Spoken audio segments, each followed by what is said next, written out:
All right, you primitive screwheads, listen up. What an excellent day for an exorcism. There is no shortage of monsters to haunt our dreams.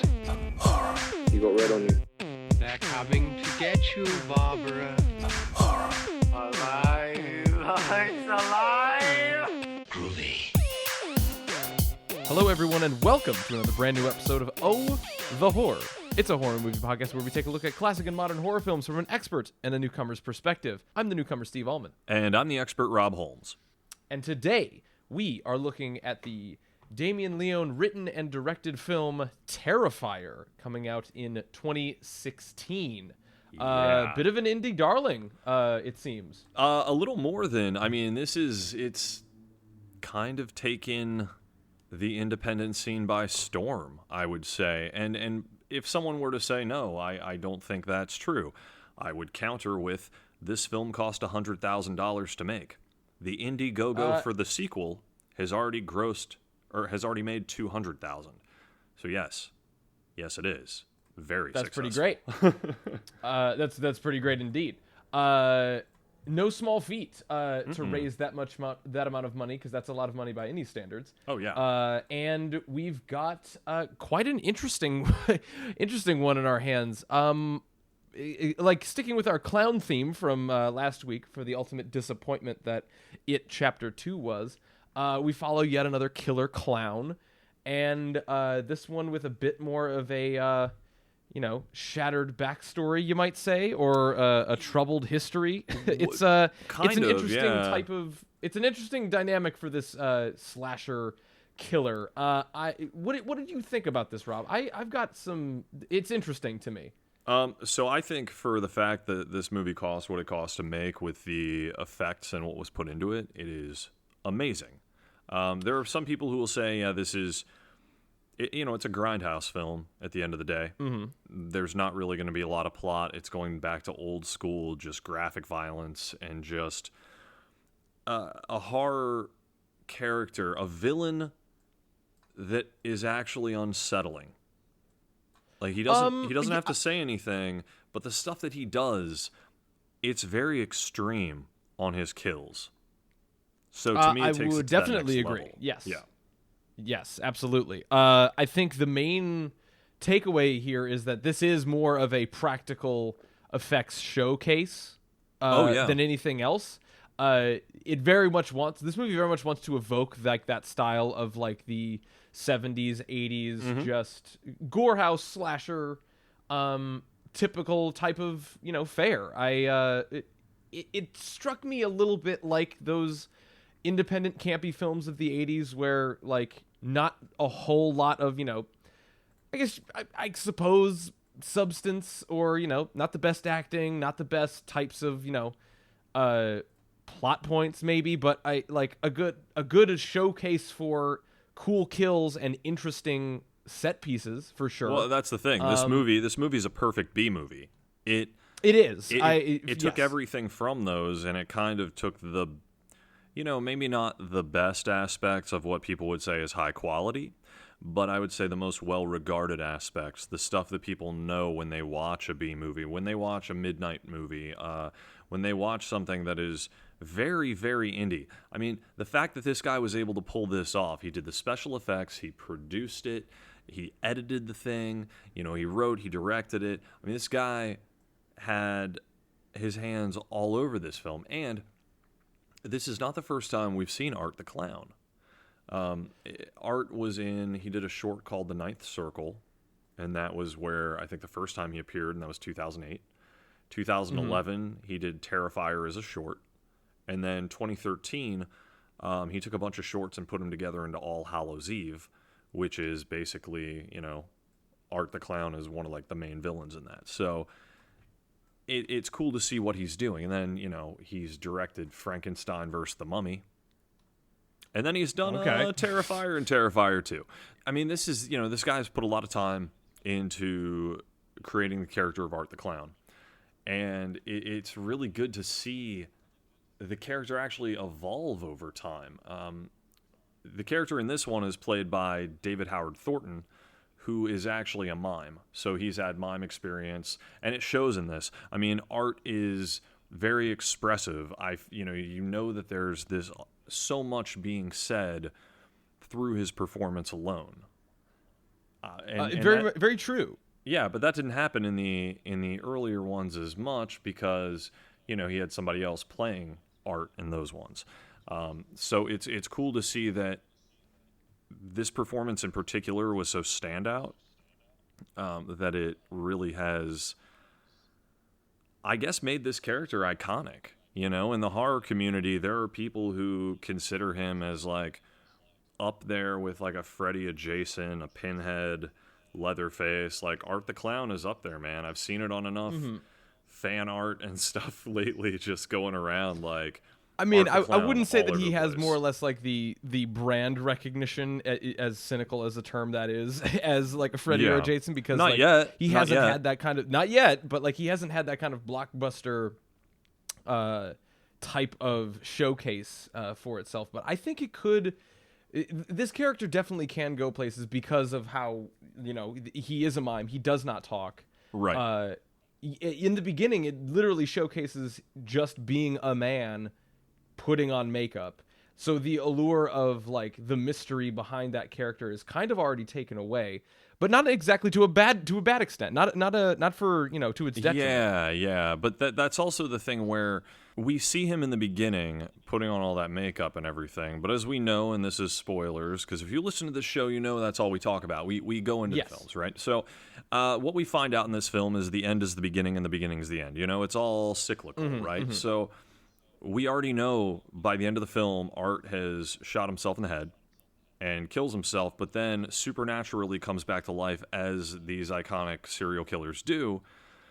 But you start to wonder, like, how, if you've seen All Hallows Eve and some of the other stuff, there are some weird elements in that seem a little demonic and supernatural as well, which makes me see Art as, you see him putting that stuff on, but I don't think Art was ever human.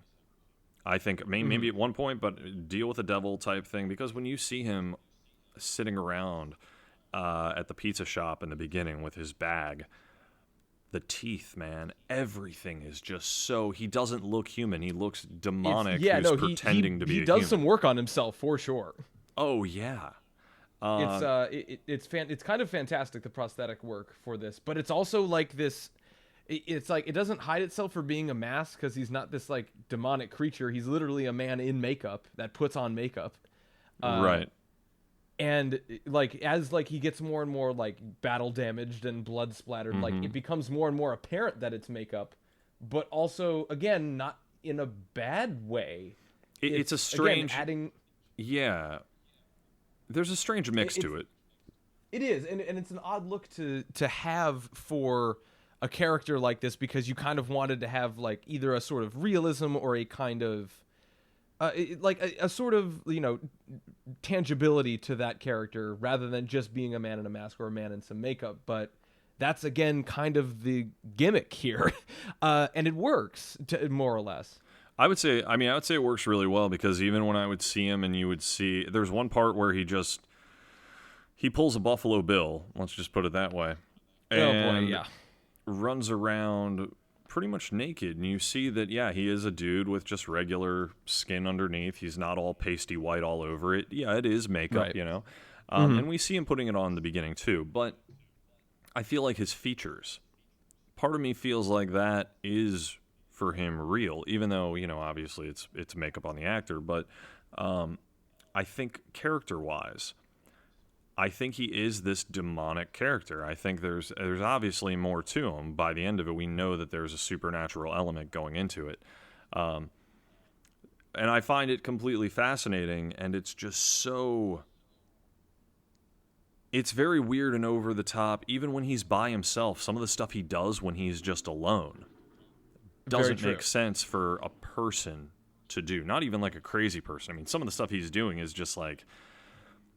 He literally thinks he is this thing, and that's where this character works for me as being, the Terrifier, I guess. Art the Clown is this terrifying character that kind of lives up to the hype. I mean, the way he dispatches of people is absolutely just Yeah, there's one kill that I'm actually viscerally kind of violent. like not up for, where he splits that woman down the middle. Oh, dude, that's the hardest. I think that's the hardest one to watch. I think some people probably think it's the coolest kill. It's a cool kill, but it is gratuitously long. It is insane. That is the one that sits in my head, and it's just absolutely.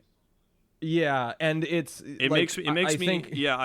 made me question whether I should show it to people sometimes. That's the kill right, in and particular. it's honestly that's going to be one of the hard things that I actually find difficult to recommend about this movie because of that one kill. Honestly. Because I'm kind of hard pressed to find, like, if you're not down for that happens like less than halfway through this film, and like that's by far the worst thing that happens. It's really, really okay. Like out of the gate, like it's bad. It's the longest gratuitous kill. That is That's a brutal setup because there's more tension that's put into it, and I think that's why you're led up to it with about a minute or two. And all these other kills, when they happen, they happen. They're just happening, and then they're over. This is a kill that has a build up to it. And it's drawn out. It feels mean-spirited. It's extremely mean-spirited. There's no way around it, and it's extremely mean-spirited for that type of kill. Because number one, it's a traditional medieval torture method of hanging someone upside down and splitting them in half with a saw. The reason for it is because the blood rushes to the head and into the organs, so people stay alive longer. Usually, death doesn't happen. It doesn't happen until it's like up to your chest or something. Exactly. It's not cool. Like the second that you see and seeing a woman in a position like that, it really rubs me the wrong way at some points. And it's like I don't want to knock this film for doing it, but it's like it's really tough for some people to see, and I definitely don't think that people with certain temperaments should see this. No, I agree, but I would also say, would you feel differently had it been a guy strapped upside down? I mean, sure. I don't know. It's just, again, it's something to see like that is, it rubbed me the wrong way, and it's different for everybody. But again, it's nasty to see in any sense. I just took it a bit more that way. But outside of those certain kills, when we get into the plot of the film, it's again a different take on a sort of supernatural, seemingly mindless killer, doing his thing. And on paper, it's again very interesting. Yeah, but there's on paper, there's no plot, really. It's right. Girls are drunk. They can't go home. They go to get some pizza. They see this creepy dude. They go back out. They find that the tires have been slashed. So they call the one girl's sister, who is reluctant to go pick them up, but, does it because she's supposed to study and her roommate comes back to have sex. So she's like, all right, I might as well. And then the one girl has to pee. So she talks to some guy at this apartment building or this warehouse that's about to be fumigated. And, I mean, it's just regular night's events of someone. Of two girls basically going out and drinking on like Halloween and partying, and then this crazy clown just terrorizes them. All delivered with not the best acting. Yeah, I feel like that's the point in the way it's filmed. It's filmed like a grindhouse movie. It's slightly washed out. Very true. It's got a gritty feel to it. The dialogue's dry. It's it's not. It's very like matter of fact with the way that it presents itself. I think it's like it hits the beats of those grindhouse films, but again, it's the tone that is again odd when you hear characters react the way that they do. Like it makes sense. But also, you feel like it could be a tad better. I don't know. No one acts normal in this. Not one person really acts normal. our main characters who are, which one really, because yeah, exactly, because like this seems to shift its main victim every maybe 15 minutes. Yeah, it does, because we start off thinking we're introduced to a woman on there's a TV, a single TV in this warehouse or whatever, and you see this talk show host is talking to this woman who was a victim of Art the Clown, and her face is all mangled up, and it looks really nasty. With fantastic facial makeup. Like, that was a great... Yeah. Also a very good early reveal of like the fuzzy TV, where like even if the makeup doesn't look that great like up close, like the sort of like blurry effect on the TV makes you kind of like focus on it more, and like absolutely, just the silhouette and shape of it all. It was like, okay, wow, this looks really good. It just works. That's because the style works for the budget. You know, it's like, okay, if you don't have that big of a budget, what do? If you can't get the best most crisp look that you want of something, you go for that gritty grindhouse look. And in this case, it all came together very well. Now, you know, we're introduced to this woman in the beginning, and then we go back to the talk show host afterwards, and she's just ripping on this girl, like to her friend, on the phone, very very cruelly, absolutely brutal. So you're just hoping she gets killed. You're just really like, well, this woman's absolutely terrible. Someone needs to offer, where's Art the Clown? Because you've been seeing him get ready and you're waiting for that to happen. Nope. All of a sudden she gets attacked by the woman whose face was all torn apart. And she ends up just shoving thumbs right into this woman's eyes and just shredding her face to pieces. You see an eye hanging out, blood pouring out everywhere. I mean, it's a now you know what you're getting yourself into, because that is an absolutely brutal kill. Just right off the bat. To almost mimic her sort of like, you know, disheveled form. Oh yes. Yeah, in a weird way. In a very once you find out what happens to her, it's a little different, but it's similar in that way of just tearing apart her face as well. Yeah, yeah. And that's the thing about these kills. I mean, we end up at the pizzeria. Two guys get killed there. One has his head turned into a jack-o'-lantern, and the other gets stabbed in the face so many times, and then they cut back to the head, and instead of it just being just a stabbed head, you see a tongue that has been severed 3/4 of the way, and it's twitching. Like, there's little death twitches and these muscle twitches that if this were to go to theaters type thing, MPAA would be all over this. This movie never would have seen the light of day. Honestly, and to be fair, I feel like that's kind of where the lane that this movie belongs in, because if it's kind of that if it's that sort of grindhouse, it kind of doesn't really belong in a theater to some degree. But that's the thing. It's basically the 1980s slasher film that we never got, because all of the violence was cut out. Let's say like Friday the 13th series. That's one of the most notorious for being edited down over the years. Right. Like, the MPAA didn't want any of the violence. They would cut things out left and right, so you're left with, you know, they're fun films, but they're not what they should have been.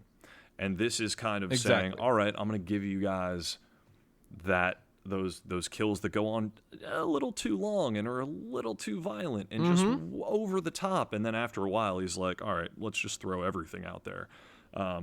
Exactly. And oof, man, some of those, like when the exterminator first gets hit with the hammer and you're like, oh. Oof, man.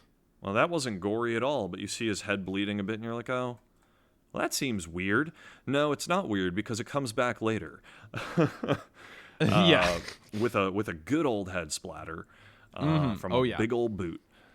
And that's what this movie is. It's just a showcase of gore effects, really, and it's kind of taking your traditional slasher that everyone makes. Everyone makes, you know, not every, but, you know, it's like in the horror genre, there's so many of these generic slashers. This easily could have been generic slasher number, you know, 2,726, but instead, Damien Leone brought something else to this, you know, and exactly, yeah. Yeah, it's not like he didn't try too hard. This movie, even despite the fact that it goes way too far on a couple of the kills, it does. This feels like it's definitely on the right path, though. I would agree. Type of film, like paying homage to that type of stuff, and at the same time creating a brand new killer, because that's something people have tried to do. How do you make an iconic character? And we had the Creeper from Jeepers Creepers, but then the director turned out to be a pedophile, so that kind of threw that out the window. And same with that franchise, it fell apart. This seems like a character that could actually stand the test of time and keep going, Very especially true. since And Terrifier 2 is supposed to be 10 times more, 10 times larger in scope or something than the first one, so they say. And that's the thing, because I keep going back and forth, because the premise of this character is so very simple and works so well. I kind of just want it to, I go back and forth between, like, how ambitious can you get with the ideas for introducing new plot points for this character, or do you want it to just be that simple? Should it just be crazy-ass clown killing a bunch of people? Because, like, if you want to stick to that, like, grindhousey, like, pulpy roots, like, that's what you do. But if you want to get more ambitious, get more, blockbustery out there, that's where some new and interesting stuff can come out. And, for the low-budget lane that this movie is in right now, I think it's found a good place for it. Me being the newbie of this show, like, it's tough for me to discern, like, oh, this is supposed to be this way. Like, what I would deem as, not the best is like, it's supposed to be a sort of genre, or it's supposed to be a certain type of mood that you're getting out of this. And that's something that it can be interesting, like, as this franchise or as this sort of type of filmmaking evolves. Yeah. I find it interesting. I really do. But I think that, again, it is a certain type of film for a certain type of person, for sure. It totally is. I mean, because we're following Terror around for most of the movie. Well, we think we're following Terror around for the movie, right? And then she gets. First off, she should have just run out of that place. But then she decides she's going to fight Art the Clown because she just saw her friend Dawn get sawn in half. And she's not freaking out as much as she should be freaking out for seeing her friend just get sawn in half. And then he takes a selfie with the dead body later, which I will say that was kind of amusing. Despite the fact it's absolutely horrific of what just happened. Right, exactly. But when he finally gets Tara fights back. And at that moment where he's like, oh, she's fighting back, I don't think so. He pulls a little revolver out of his, from his leg and just shoots her. Right in the leg. She goes down. I'm thinking to myself, what the hell? He uses a gun now? What is this bullshit? Right, which is odd, because you're just like, oh, so, like, this killer has some sort of rules or a sort of, killing style, you'd think. But it's just like, no, he'll kill you however he cares to. Yeah, if he's in a situation where he thinks it's not going in his, not going the way he wants it to. But here's the thing about that. Shoots her again, shoots her in the head, and it goes through her cheek, and she's still alive. Now, at this point, I'm thinking, I don't know how she's still alive, but okay, maybe she'll get up and somehow be a survivor. This is crazy. How is this going to work? And so he goes off, because he realizes he's out of bullets. He goes into his bag. He pulls out another magazine. He goes back. I'm expecting her to be gone. Nope, she's just still chilling there. And he shoots her in the head, like right in the center. But then he just unloads the entire gun into her face. Yeah. All of the bullets, which later, when her sister finds her dead body with half of her face basically shot to oblivion, says, "Wake up, look at me, are you okay?" No, she's dead. She was shot in the face like 8 to 10 times. She is dead. Yeah, absolutely not. Yeah, and again, it's that weird, you're like, okay, like, clearly the people making this movie are supposed to know this. And this is like some sort of, like, camp thing. It is. It totally is, and that's what makes it great to me, is that it's so cheesy and so campy, but at the same time, not in a way. It's not like a Troll 2 situation where it's like, this is terrible, but it's funny. It's like, this is great because it's, taking the piss out of so many movies that came before it, yet at the same time throwing in something that feels new and fresh. Exactly. And that's kind of where I kind of rest on this, where it kind of has to just be what it is, and I can't really expect much more from it, because it's kind of unfair in the end, because it's like, okay, yeah, you made this for $100,000, you really can only do so much, let alone achieve it. And for what you try to do, like, it works, for the most part. Like, it's there. Yeah, I mean, I would say it does, because it all comes full. To me, it works. Because you see that girl in the beginning, and you're like, how are they going to tie this together? Who the hell is this girl in the beginning? I thought it was going to be Tara, right? But then Victoria, who is also just not the smartest person in the world, gets obliterated pretty bad. She gets stabbed a few times or something like that, I think. And then as she thinks that the cops are coming, she runs to this front door, and Art is in a car, and Art just runs her down through this like part of the warehouse. Right. And then proceeds, because this is the part where I'm like, yeah, he's definitely not normal. He just starts eating her face. He just starts eating her face. And then the cops show up, and he just pulls a gun out and shoots himself in the head and falls over dead with his eye looking all weird. And then they're like, oh, wait, no, this girl's still alive. Yeah. And It's which actually, it's such a good. I thought it was great though, because then you realize at the end, they go through and they talk to Victoria's parents and everything, and they're like, the surgeries, you're doing better now, and are you ready to go home? And they're like, yeah, she's going on this talk show later, and they turn her around, and it's the girl from the beginning who ate that woman, or who like tore that woman's face apart. And I love that. I love that it all came full circle, and it turned out this movie was mainly like a flashback, and that Art, we know, has survived because he just comes back to life when there's this weird power surge that happens in the morgue. And which is, again, a very interesting gimmick to end for this type of character, because, we haven't seen that before. It's just, again, like, it's that weird balance between, like, me not knowing if this movie could have been more ambitious with what it did in the beginning, and done a bit more. I don't know. It's an odd sort of pacing, because if I were to see that in another movie, like, I thought that would be very, very clever, and it is to a degree. Oh, dude, in this, I've seen that in a lot of movies. That's like the everything goes weird for a second and person comes back to life. That's actually been done. I'm not going to name the movies right now, because there's a few that it would definitely be heavy spoiler if I did.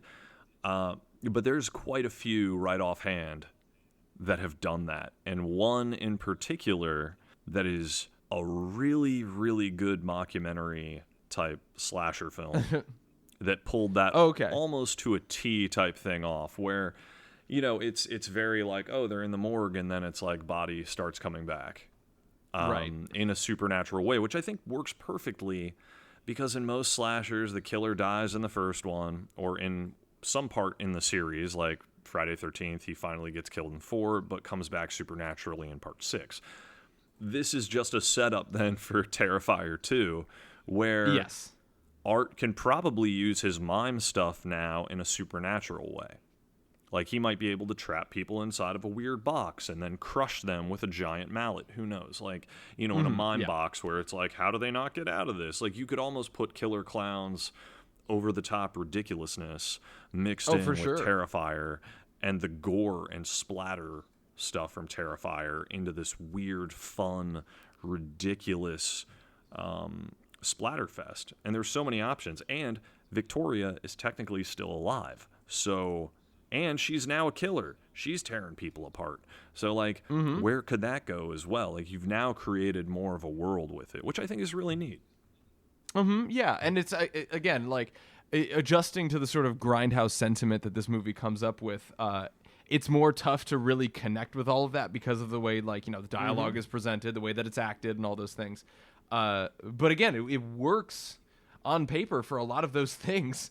And, it's, again, I respect it for what it's done on paper and what a lot of these types of movies have tried to achieve and failed. This could have gone a lot worse. You could do a lot worse with a movie like these. I'm still just very, very impressed with the types of kills and technical prowess that it has. It's really, really something to see a lot of these kills come to life because it's a really messed up situation.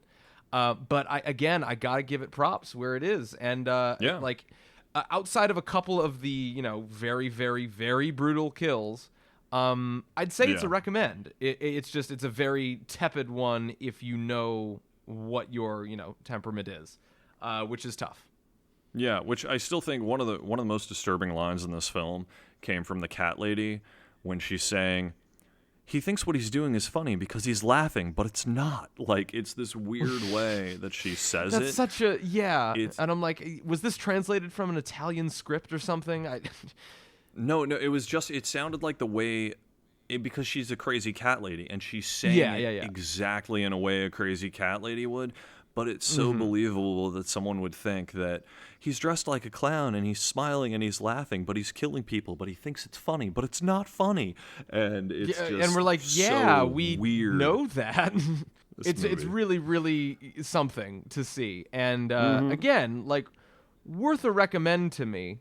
I really think that it's something that, like, a few people will definitely appreciate, and some people might not. And I get both of them because it's a bit of an interesting thing to swallow. That being said, I would say that this is still a recommend for sure. I want to, like, go into it with people knowing what they're getting into, and it's still good. I still like it. So yeah, recommend for me. Yep, definitely a solid recommend for me. I think this is, if you're a horror fan, if you love practical effects, if you're okay with over-the-top extreme gore, this is the movie for you. You will not be disappointed. If you are squeamish at all, do not watch this film. Not for you. If you don't like violence and gore and blood, do not watch this film. Yeah, if graphically violent kills that are so over the top and ridiculous you don't like, don't watch this film. But if you love all that stuff, watch this film. I mean, that's a solid recommend for me, and I think that'll do it for us for Terrifier. Yes. So what do we have in the pipe next week? So we are going to be taking a look at the Hell House LLC trilogy, which is currently on Shudder. The third one, Hell House LLC 3, Lake of Fire, just came out. I have not seen that yet. You haven't seen any of them yet. I've seen the first two. We are going to be doing a review of all three. Yes. So this is going to be the first trilogy that we've done, like, binging in quite a while. And I'm kind of looking forward to that because it's like we're going to get a full encompassing story for a majority of these weird stories that I really like. So I'm looking forward to that. That'll be interesting. So yeah, that'll do it for this week. Rob, why don't you tell us where we can be found on the internet?